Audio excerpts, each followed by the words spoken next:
Welcome to Baby's Birthday. Each show joins a mum-to-be and counts down to the birth of their baby, revealing all the drama, laughter and tears involved in giving birth. Because let's be honest, giving birth is never a walk in the park.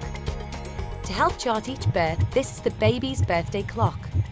It's there to count down to each mum's due date. And once labour kicks off, the clock kicks in and times the birth so you know exactly how long each mum's been in labour, whether it's 2 hours or a whopping 20 hours. All the action of the birth is boiled down into a half-hour show. So, we'd better crack on. Hold him there, good breath. Oh. This time we join teenager Sophie and her family as she has her baby. But Sophie's plans of a dream birth are not to be. Come on, I've 3 ringlets here now. Go on, let's have another curl.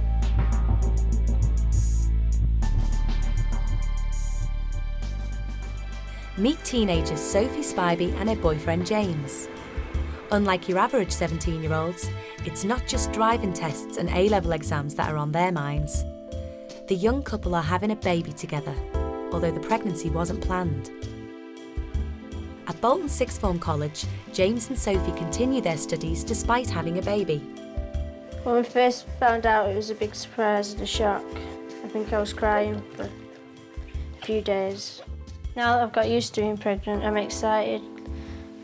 I want to see the best for my child, to see it grow up and have a good education. That's why I'm not giving up university. So I don't want people to think I've had a baby to get out of working. As soon as I've had the baby, I'm having 3 weeks off if everything's gone okay in the labour. Then I'm going to go back to college. At just 17, the couple seem clear on their future and have their whole life mapped out. Well, almost. We're both planning to go to Bolton University when we leave. But September, aren't we? yeah, it's gonna be hard with getting it again.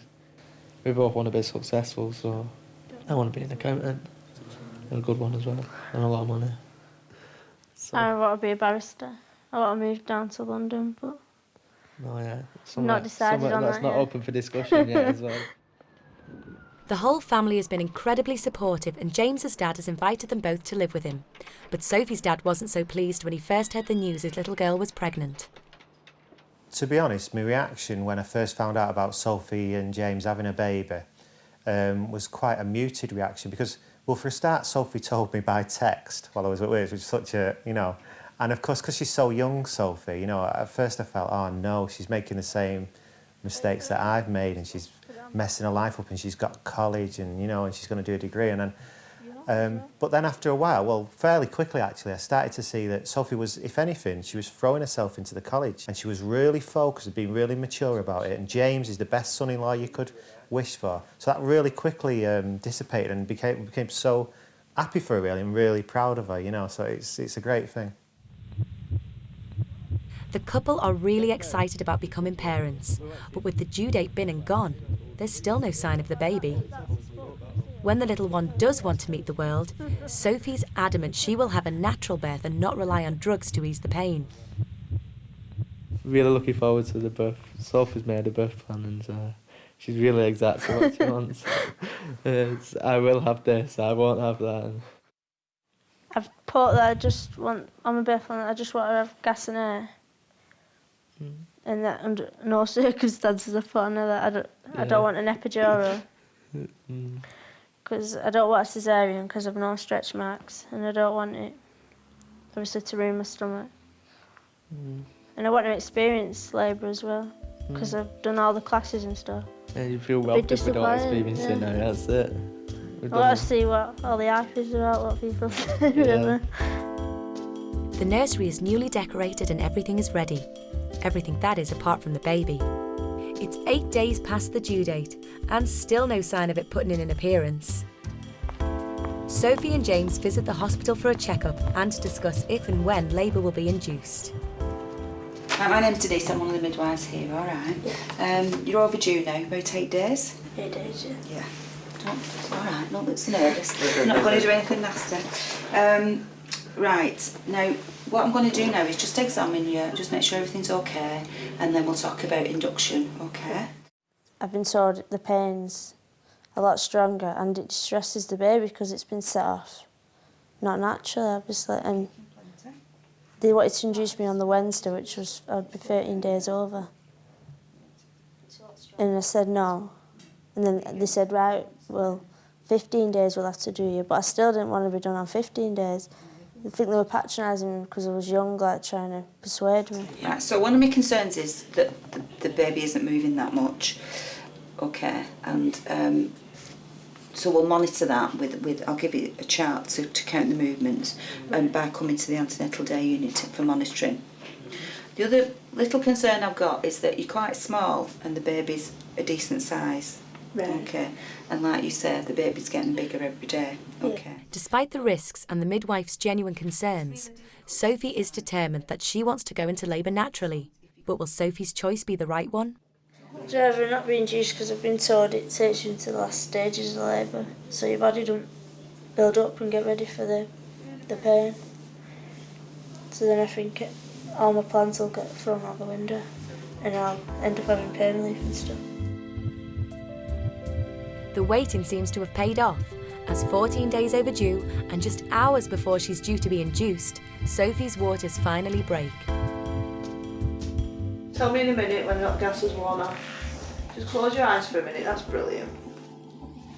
Just close your eyes for a minute. When my water was gone, me and James couldn't stop laughing. It was really funny. The water just wouldn't stop gushing. Then I had to sit on a towel and just sit on the bed and let it come out. And as soon as you get changed, it just pops again, doesn't it? Yeah, but wriggle up here a little bit. No, never mind. Stay sharp. Stay sharp. All right. And just come on to your... It's not long before Sophie starts reconsidering her birthing options.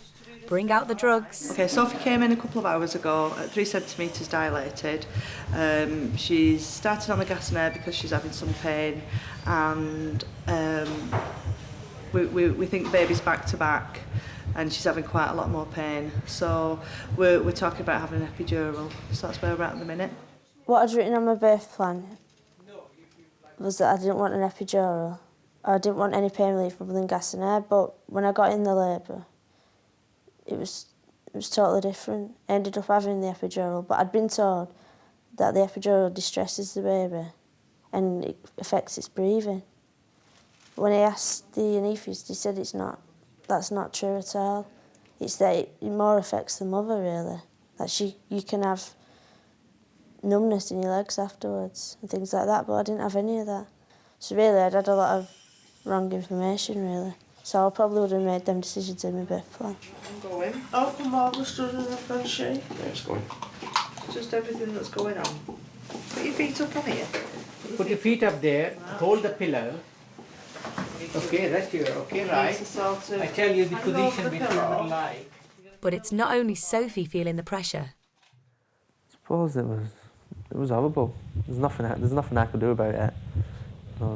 I was relieved when she had that first bit of gas in her. Like, I could see the main bit of the pain went then, but she could still feel bits. When she had the epidural, it was just plain sailing then, and I was relieved she weren't feeling no pain.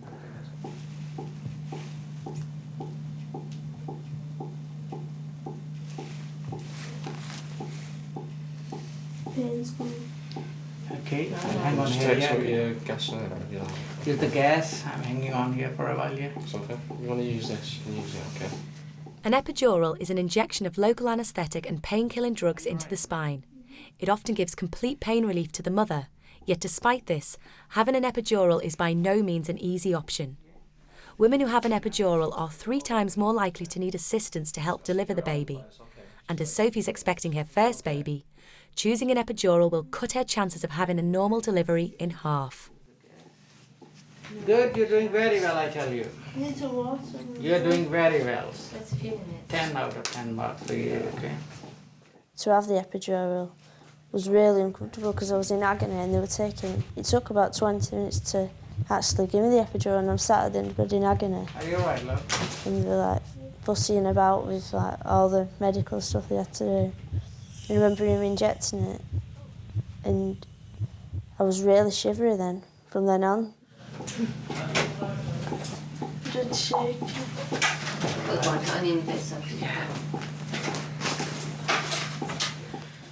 After I had the epidural, the pain went away after about 10 minutes, I'd say.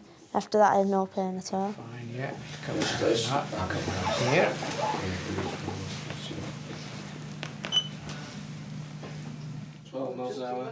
Yes. With the pain gone, so is Sophie's dream of a drug-free birth. After the break, will James make it through Sophie's labour? And meet Rona, the midwife you don't want to mess with. Come on, I've 3 ringlets here now. Go on, let's have another curl.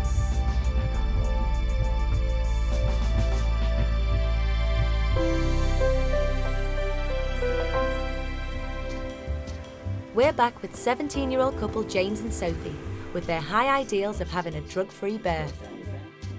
But 3 hours into the labour, reality bites, and an epidural is needed when Sophie can't cope with the painful contractions. Well, she was like this, but it's still be contracting. Oh yeah, oh yeah. You're doing very well, I tell you. You're doing very well. So with the pain controlled, Sophie can now concentrate on having her baby. And there's a long way to go yet. It has picked up. You could feel everything, but you just weren't having pain. You could still feel your stomach contracting, and you knew when you had to push and things like that. But just no pain. Yeah. That's why I said I didn't want the epidural at first as well.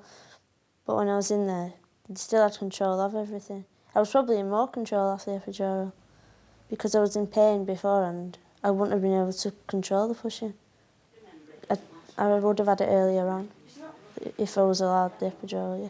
But you can't predict how it's going to be next time because it might not be as well, the epidural. Sometimes it doesn't work fully like it did for me. I was just lucky.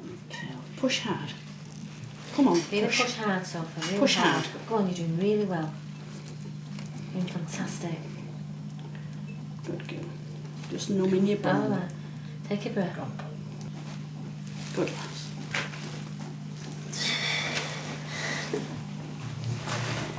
Come on, we can see loads. With the average labour for first-time mums lasting up to 12 to 14 hours, it's rare for a midwife to remain on duty throughout. The change in shift brings Rona, and she doesn't take prisoners. Yeah, no, you're working hard. Well, when I took over, she was just had an epidural, so she was really quite calm. And she stayed like that all the way through. And for such a young girl, she was really, really good. After the midwife had shown me what to do, after the first few pushes, then I sort of took over and I knew what I was doing, because it was just the same routine, really, every time a contraction come. So I'd say, right, I need to push now, and then we'd all get into the routine of pushing. And usually it was like 3 pushes, but I could feel that I could get another push, and then sometimes I was relying on the midwife, other times I knew. But I was relying on her to make sure everyone was in their position of what to do, yeah. Hold him there, take a good breath, fill your lungs. Quickly, come on, push him as far up again. Come on. And it wasn't just Sophie that Rona whipped into shape. Last little bit. Come on, sweetheart, keep pushing, keep pushing. Come on, push. Midwife was quite bossy, but I think that's what we needed. We didn't want someone who was like, I needed someone to take control anyway. And she was brilliant. I think she's dealt with the breast before and she knows what to do and how to act. And she did really well. She wanted Sophie to get angry as well, so she could obviously push hard as well. Yeah, she was brilliant. 10 out of 10 for her. Beautiful. Come on, Liam, come on. He's coming, Yeah, now you're he's going coming. annoyed. Good. Take a breath, sweetheart. And again. Come on. Really well. Come on. Because she got an epidural in as well, there was no sensation, a very little, just perhaps a bit of pressure that she was feeling. So even though I was saying, come on, Sophie, give me another curl, I can see a wrinklet now, you know, she was oblivious to how good she was going. Midwife Rona has a catchphrase to spur women through their labour. Let's have another curl. Go on, let's have another curl. Come on. Come on, sweetheart. Really push hard, harder. Harder, harder than that. Again. My mum and James were both my birthing partners, I think it was hard for both of them because they didn't like seeing me in pain really, but they both really pulled together and did everything Rona was saying. I was there to keep her comfy, I suppose, in the atmosphere, but whether I did a good job or not is all she can say. I think James took to it a bit worse because he was making me laugh because he weren't doing everything properly. I had to keep saying like, grab hold of my leg properly. Said it was like being at a play. I was in the play but having no part and just stood there with everyone looking at me, expecting me to do things. So. Just get your arm right back of her head. He's quite lazy, to be honest. Come on, another half pinch before you start. Yeah, let's have another curl. There it is again. Let's have another curl. How many's that? It didn't hurt pushing at all. She'd just say, took the odd time and the pushing, you're supposed to push into your bum, and I kept pushing.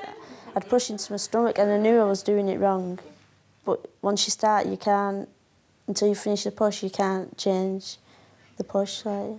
Bit more. One more. Come on, we're so close now. When his head, Liam's head actually come out, I remember my mum and James both looking at his head. And I didn't want him to look because I hadn't seen what he looked like, and I didn't think it was fair while I was still pushing. I wanted to be the first to see him. Yeah, when me and Sophie's mum went to have a look at the baby, I was told off Sophie because she wanted to be the first one to look at it, the baby. Stop looking at everyone, I want to see first. So I only knew he only had a few contractions then to get him out, and I could see him. But I only had one more contraction, and he just shot out like a rocket, didn't he? He just flew straight out. Come on. Oh, just his hand. Here.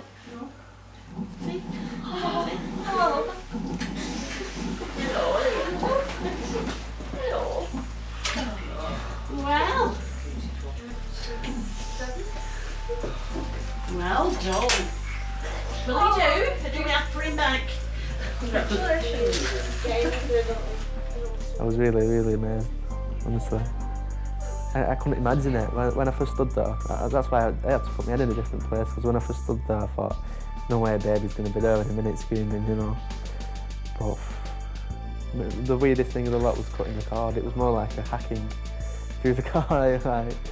I'd put my head somewhere else with that as well. Bit like cutting grips. No, we'll get it. Alright. No, alright, we'll get it. No, don't get it. You're going. Not sure. We'll take it. No. When I realised that his whole body was out, it was more like, I'm going to see him, rather than relief that he's out, because I weren't in any pain or anything like that. And then when she put him on me, and I seen what he looked like, it was like, started like my eyes filling up, and I think James's did, and well, everyone's did really, didn't it? I was just looking at him to see who he looked like. I think he looks like James. Well, everyone's different. I've been doing it 36 years and every baby is different, every mum is different. And it's that look that the mums get on their face when they see this little creature that they've made for 9 months. And it's like, oh, you know, total amazement. They're filling up. I don't think anything will ever beat the experience of when you actually see the baby for the first time. 2, 3, 4, 5 kilos. And in English, £7.6. After 9.5 long months, it suddenly hits James. He's a dad. No, it was straight away, like I said, that first breath was everything to me. I was a dad, and I realised what we'd done, what Sophie had just done. Yeah, that first breath that he took, that's when it all came to me. I was a dad. After 10 hours and 7 minutes of hard labour, Sophie deserves a well-earned rest.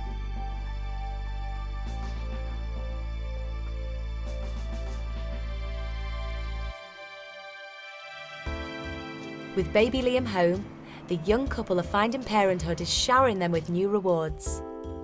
It shoots right out, doesn't it? If you don't put the nappy back on, it shoots right out. And then like I just seen it all flooding everywhere. I didn't actually see it coming out of It me. goes all over the cloothes, you can't stop it, can you? It just sinks in. When you took the nappy off, you just turn to the side, I had to put it down and I thought, what? Look back, no.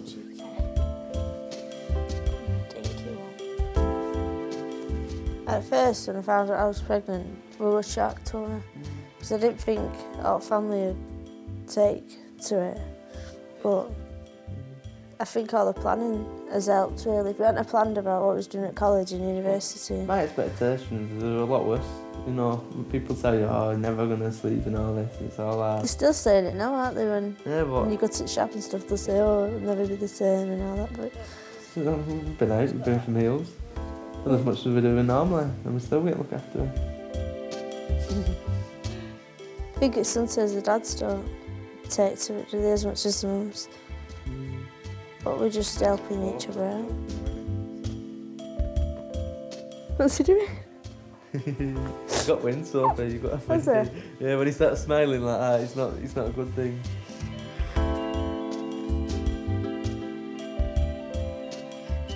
We took it in turns every night to get up. And he changes nappies as well. He's not bothered.